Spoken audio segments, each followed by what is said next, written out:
Hello, everybody. So I decided this winter one of my big projects is going to be chipping away at my backlog a little bit, and a good portion of my backlog is my Napoleonics. So I thought, as I get started on painting that, I'd show off what I have done so far. So I probably haven't touched my Napoleonics since 2020 or so. So I had to go dig them out of the back of the closet. So I'll start here with the coalition forces. So overall, we have a whole lot of Napoleonics painted, but for the British forces here, so this is Perry Miniatures Plastic British.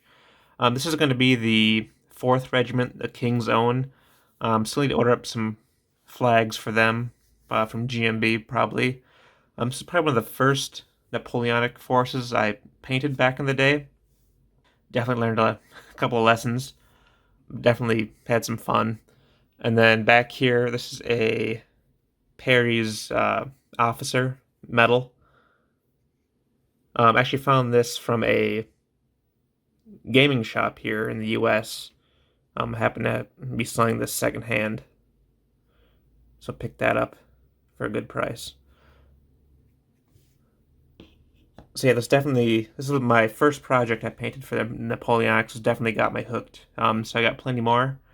So next up, we'll take a look at the Hanoverians. So this is the one Hanoverian regiment I have painted up. These are painted as the Lüneburg regiment. They wore the earlier green uniforms. I wanted something, something to break up all the red in the army. I know the green uniforms, they're earlier, and the design was a little bit different than the later red uniforms they got from the British, but they seem close enough to me. And the flags are from GMB. I know there's some debate as to whether the Hanoverians actually carried flags or not at Waterloo.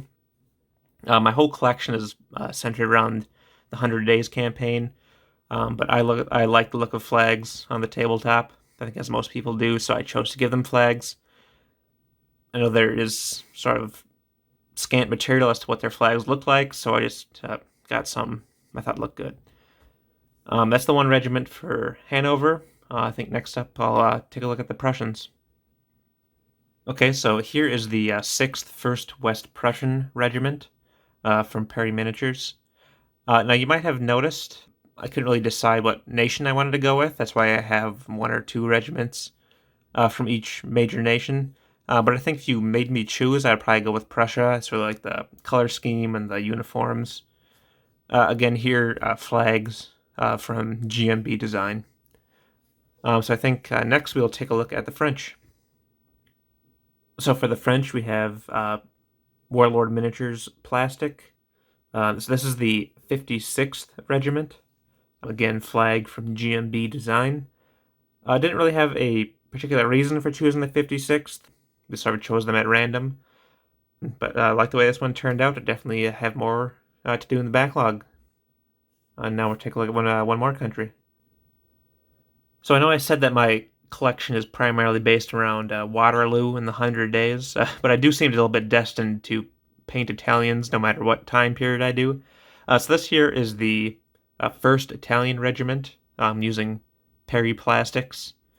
This is a really fun project to do. The whites, the greens, the reds. It's a really great uniform to paint up. Really great looking figures. And then I do have one more Italian regiment. Let me slide these out of the way.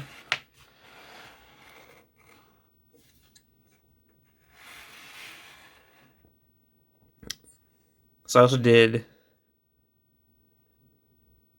the Italian Royal Grenadiers, also using the Perry Plastics. Really nice looking unit on the table. I mean, I can't get enough of bear skins. If a unit has bear skins, I got to do it. Again, units both have flags from GMB. So yeah, that's it for all the Napoleonics in my collection. I do have plenty in my backlog, primed and ready to go. I just got to get them on the painting station. I did get a little excited about the project. I did get some plastic in, and I also made it a purchase with Perry's for some metals, which are currently en route. So I will have plenty to do here this winter. So that's it for me. Hope everyone's doing well, and I'll see everyone soon. Uh, Throw a like and subscribe if you'd like, and I'll see you soon. Thanks.